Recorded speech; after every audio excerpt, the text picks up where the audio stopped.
All right. I think hopefully you all can hear and see me. If not, please let me know. Anyway, awesome. I've been waiting for this for a while. I just want to say welcome everyone to the 3.0 announcement, webinar, live stream, whatever you want to call it. Welcome to my bedroom as well. I am really excited today. I've been working on 3.0 for a long time, and I'm excited to finally be able to show it to you. I first want to say good morning, good after. I actually think it's afternoon for a lot of you. I really appreciate you taking the time out of your weekend, out of your Saturday to come here and support me.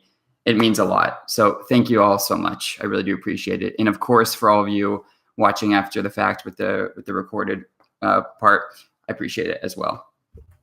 So 3.0. This is a big update. I may have hyped it a little bit too much, but there's a lot of stuff that's new. It's definitely the biggest release so far. And I wanted to do a video format today because there's a lot of stuff which I want to talk through. And I'll be going pretty quickly through stuff. I'm going to have another webinar once 3.0 comes out in which I go into more detail and I can answer all of your questions. But today is kind of just a brief overview of all the stuff that's new.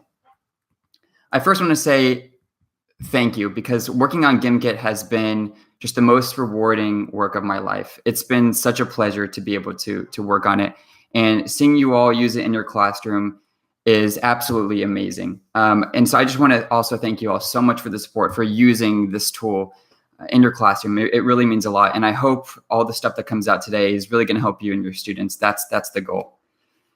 The interesting thing is Gimkit hasn't even been out for a year yet. It'll be turning, I guess, a year old on the 30th of this month. And so a year ago, no one was using it in their classroom. And I want to take a quick look back to see how much it's come along over the past year. So since launch, a little less than a year ago, when it first came out, you couldn't even edit a kit. You couldn't even edit a kit. There weren't things like image questions, and there weren't text input questions. There weren't even classes. And so the reason why I'm bringing all this up is because it's interesting to take a look back to see where was Gimkit a year ago. And it makes me excited about what are we going to say a year from now? How much stuff are we adding today and then within the next year? Gimkit's only going to be getting better and better. And so I'm excited about all the new stuff to come, things that we're going to say, wow, that wasn't there a year ago.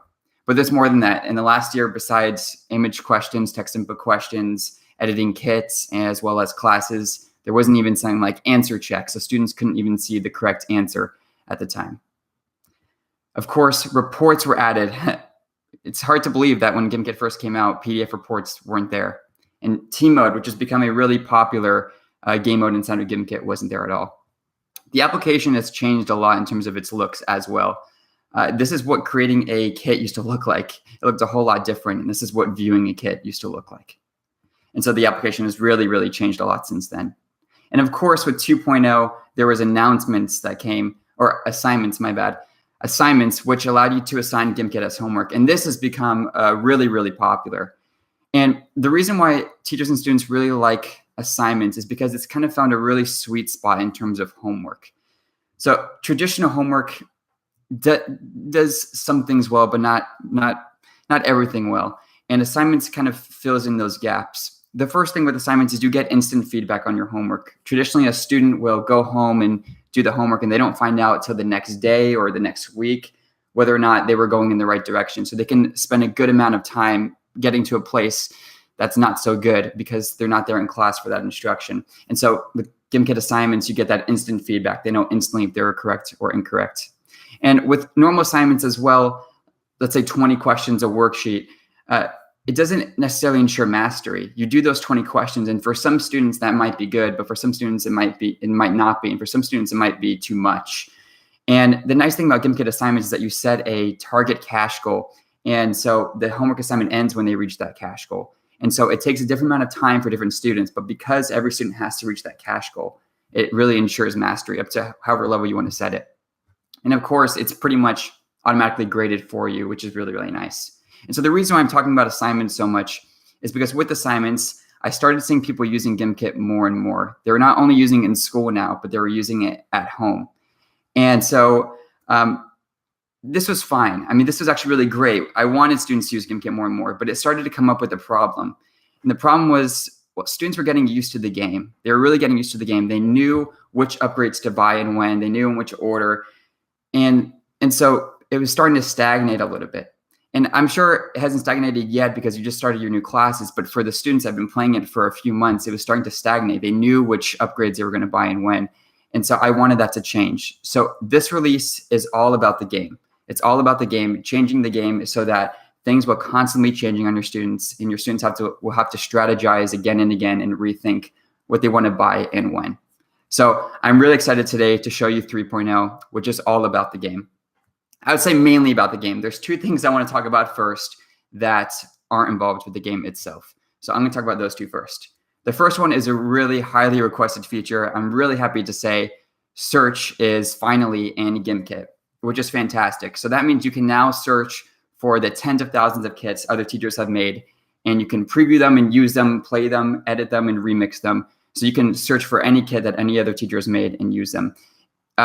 By default, all kits are going to be public. And so we're going to have a toggle for you if you want to make your kits private so other people can't find your kits. So the nice thing about search is we have a new unified search box.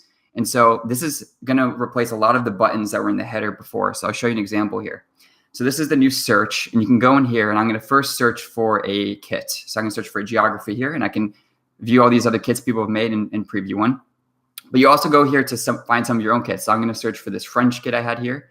And there we go. But you can also search for shortcuts. So I'm going to search for new kit, and I get brought to the new kit page. So this new unified search box encompasses many different things. You can search for other people's kits, search for your own, as well as search for shortcuts. It's really, really nice. And I'm excited for you all to look at all the different kits that other people have made. The next thing I want to talk about, actually, before I get into that, I want to talk about this is the only thing in 3.0 in which there's a difference between paid and free users. Everything else today is going to be the same for free and paid users, which means everyone's going to get all the stuff that's new. But with search, if you're a free member, you're going to be able to search for any kit as well as use preview mode and look at all the questions. And you're actually going to be able to play any other kit any other teacher has made in class. However, you will need Pro or Go if you want to copy that kit to your account and make changes to it, remix it, add questions, remove questions, edit questions. You'll want Pro or Go if you want to view reports for another kit a teacher has made. And as well, you need Pro or Go if you want to assign another kit as homework. But you'll still be able to, no matter who you are, you'll still be able to access any kit on the site and play it in class. You'll just need Pro or Go if you want to copy it to your account and make changes and make it homework. All right, so that's the first feature, search. The next one is better foreign language support. Back in May, there was foreign language support that rolled out into Gimkit, in which the upgrade names and the different text inside the application were of a foreign language of your choosing. Actually, we only had 3 to begin with, and actually we only have 4 now. And so you'll see with the changes of the game, there's a lot more text that's gotten added. And so now, instead of having 4 foreign languages, there's going to be support for 100. The way that this is happening is through a translation service. As I said, there's going to be a lot more text in the application. And because of that, it was going to be too much of a process to have to manually get the translations every time you wanted to add something to the game, which we will be doing very consistently, as you'll see soon. And so we're using a translation service, which allows us to move much quicker, as well as have support for 100+ languages. The downside of this is the translations won't be as perfect because they're not being done necessarily by humans, but from our testing, it's worked out pretty well. The nice thing also about better foreign language support is that it's going to show up on the hosting screen now. So before it just showed up on the students' devices, but now the screen that you put on your projector or a computer screen for the students to see, that will also have that foreign language support. So that's really great. So team names, all that will be in the foreign languages. All right, so those are the 2 features I want to talk about that are outside the game, search and better foreign language support. If your foreign language hasn't been added into Gimkit, I'm excited for you all to try it out. Of course, custom currencies are staying as well. But now let's talk about the game. So this is why 3.0 took so long, is because over the past 6 months, I've been rewriting the entire game all over again. So there's a couple reasons why I did this. When I first saw this problem of students getting kind of complacent in their upgrade strategy, I knew something new had to be added to the game. And what I'll be showing you today, adding that stuff in to the existing version just didn't quite work so well. The design of the application didn't work so well. And so another reason is the game was the first thing that I wrote a year and a half ago, and the code was getting too messy for my liking. So I wanted a chance to kind of start fresh, and it's much better now. It's going to be much better and easier for me to add new stuff throughout the next few years. But the first thing about the new game is that the design has changed. So a thing I kept looking at is I wanted Gimkit to feel like a game show. I really did. I wanted to feel like a game show, and I wanted students to be excited about playing Gimkit. And so you'll see on almost every screen, the design feels familiar, but it's much more like a game show now. For example, here's what joining a kit looks like today. It looks like this, which, doesn't look too much like a game show. But in the new version, it looks something like this. So just a small design tweak. But if I zoom in here, you can see these nice funky backgrounds and the better colors that better align with a game show. So I'm not going to go through every design change, but you and your students will see as they play the game, it feels much more polished and much more mature. And even small design tweaks like answer check, for example. Before you could only see the correct answer, and now you get context. So you get to see the question as well as the answer. So it's really, really nice, because sometimes we found students clicking to view the correct answer and they went, oh wait, what was that the answer for? So now they can get that context. A big part of making it feel like a game show is animation. And so I'm not sure how well it's going to show up in this presentation here, but the animations have been greatly improved, and I think your students are going to love them. It really helps bring them into the game. So the first one is just something as simple as the questions coming in. You can see here the questions stack in, and then when you select one, they collapse out, just like that. And it's a small little thing, but it really helps bring more maturity to the game, and it really helps us bring students into the game. And also, when you go to purchase an upgrade, you get this new confetti when you upgrade, just like that. It's really, really nice. So there's a whole lot of visual changes to Gimkit. The thing is, I made it so that it feels familiar. Nothing's going to feel hard to use, because it's going to feel very familiar to the current version, but things have been tweaked. So they feel a lot more mature and nice. And so I'm not going to go through every design change, but you and your students will kind of see those when 3.0 comes out. So the big change to the game is the shop, right? So this is going to be solving the problem that I had before of the upgrades. Don't want students to get complacent. So as you know, today, currently in the shop, we have upgrades. But today in 3.0, going to be adding 2 new categories to the shop, 2 new categories. So 2 new types of things to buy besides upgrades. And one of them doesn't really give a competitive advantage, but is more of a cosmetic sort of upgrade. And the second one does give you a competitive advantage if you buy it. We'll talk about the cosmetic one first. Themes are the first thing being added to Gimkit here. As you know, this is what Gimkit looks like in 3.0 actually. So you can see this is the question screen. It looks pretty much familiar, has the same theme that we have right now. But with themes in Gimkit 3.0, we're adding a whole new collection of themes for students to purchase. And so these themes completely change the look of the game to the students' liking. And we have different types of themes. There's ones that are really cheap, and there's ones that are really expensive. And we're going to be consistently adding new themes and removing themes as time goes along. The nice thing about themes, though, is it doesn't just impact the student's device. It actually gives them a little bit of a difference on the leaderboard as well. So you can see here, I'm a student, I'm going to buy the ocean theme. And you can see on the leaderboard, my leaderboard item actually pops up with that theme. So when you buy a theme, it gets updated for everyone else to see as well. And since Gimkit 3.0 is coming out around Halloween, we're going to have a cheap theme that's going to cost $5. That's going to be our Halloween theme. So students can kind of start trying out the new themes. And you'll see that themes is going to be everywhere in the application. Anywhere where you see a student's name, it has their theme attached. So when a student buys a theme, they can know that it's being actually represented everywhere else inside the application. So again, this doesn't give you any sort of competitive advantage, but students told us they wanted some sort of cosmetic upgrade. So themes is our answer to that. And we're really excited because we're going to be consistently adding themes every other week. So that was themes. Now, the second one I think is really, really exciting because it finally adds a new sort of strategy to the game, and that is power-ups. So now we have upgrades, power-ups, and themes. So power-ups are much, much different than upgrades because they range in abilities. They have a ton of different things that they can do. The interesting thing about power-ups is students can only purchase them once and use them once. So they really have to strategize when they buy them and when they use them. And unlike upgrades in which the prices are statically set, meaning that level 6 of money per question is always going to cost the same price. Power-ups are dynamically priced, so they get more expensive the more money you have. And because of this, students on the bottom of the leaderboard have a better chance of using these power-ups to get ahead. So let me talk through you some of the power-ups that are going to come with the first launch of 3.0.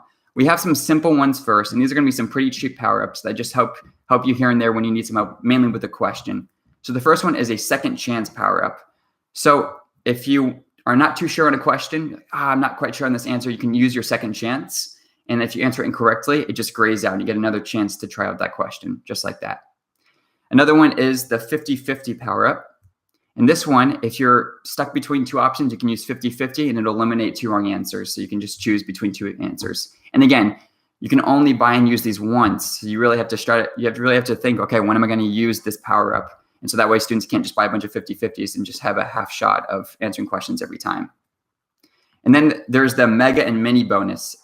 So the mega bonus will multiply your earnings on top of your existing multiplier by 5x, and the mini bonus will be 2x. So you can buy a mega or mini bonus early on in the game, and then when it's really cheap, and then later on when you've got all these upgrades built up, last second, right before the game is about to end, use your mega bonus and get that extra push to get on top of the leaderboard.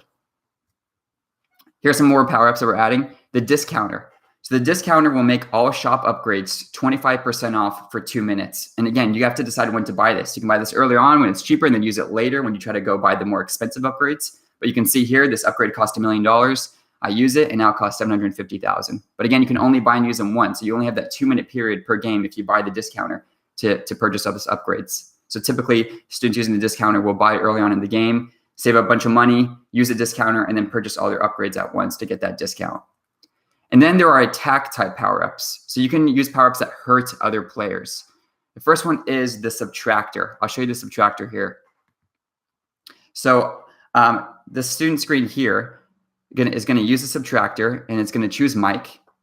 And you can see here, the subtractor removed 20% of a student's balance. So this is going to be an expensive power-up. However, you can buy this earlier on in the game, and then last second, right before the game's about to end, use your subtractor on the person above you in the leaderboard or in first place and really get them down below. So the subtractor allows you to get back up there, and if someone's too far ahead, to bring them back down. And then there's the reducer. And the reducer will limit a player's earnings by 50% for a minute. So you can see here, this player is making $500 per question. And now this other player is going to use the reducer against them.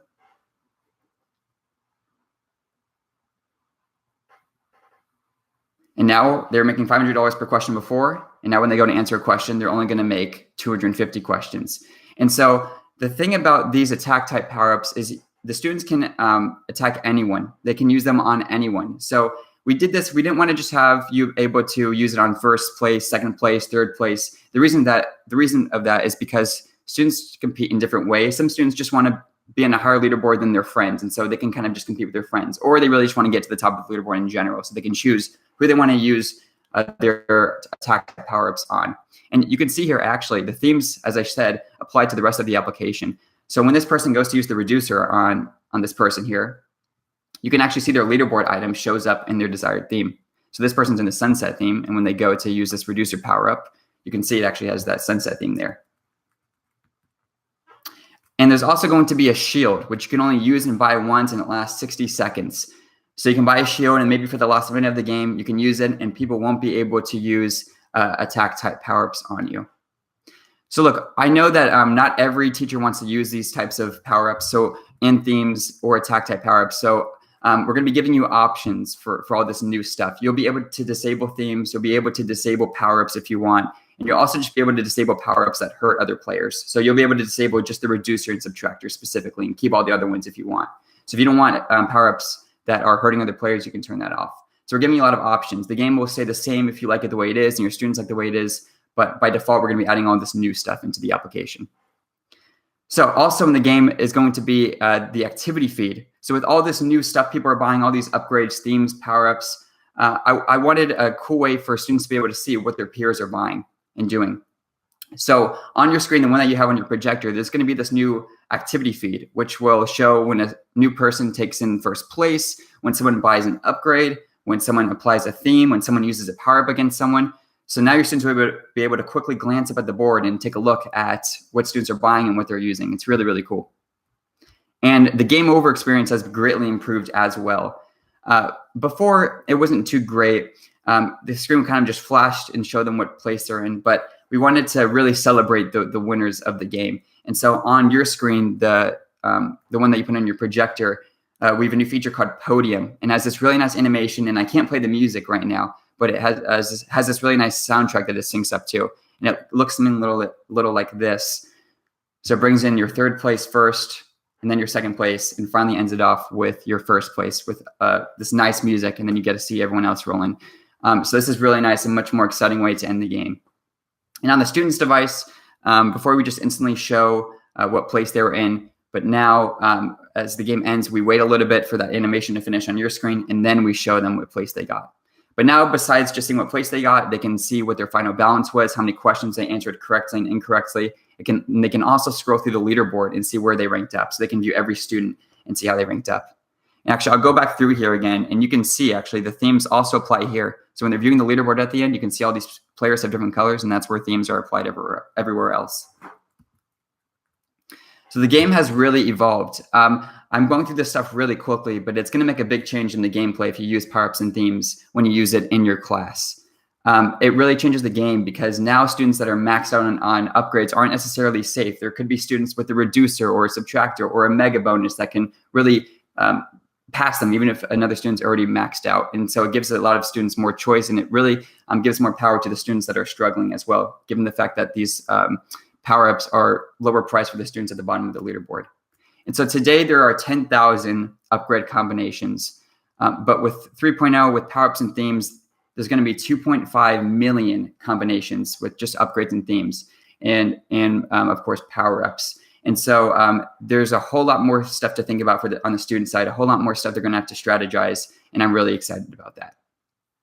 So that's a little quick brief overview of 3.0. There's a lot of small things that you'll see in there that I'm not going to necessarily go over today. But again, the entire thing feels more mature, and I think you'll see that as you play with it.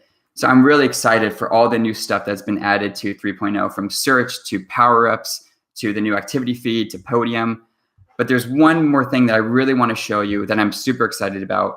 I teased it on Twitter a while back, actually, I think a few weeks ago. It's actually a new way to make kits, And I think this is going to be a really, really popular way to make kits. I'm calling it Kit Collab. And the reason why it's called Kit Collab is because students get to make the kit. The students get to make the kit. And you can actually already kind of do this today with something like Google Sheets. You can make a shared Google Sheet and have students in one column write the question and one column write the answer. And you can actually upload that to Gimkit and we'll make a kit for you. But Kit Collab takes it a step further, makes it much more seamless. So here's how Kit Collab works. In your header, you're going to see that new Kit Collab button. You're going to click it, and then it's going to ask you for your name and the cover image for that kit. You choose that, then you're dropped in the game, and you can choose whatever game options you want. So you can do team mode, classic mode, whatever. Everything else still stays exactly the same. But now as students join the game, instead of instantly being put in the waiting screen, they're going to add a question to the kit. So let me show you. So a student here is going to join the game.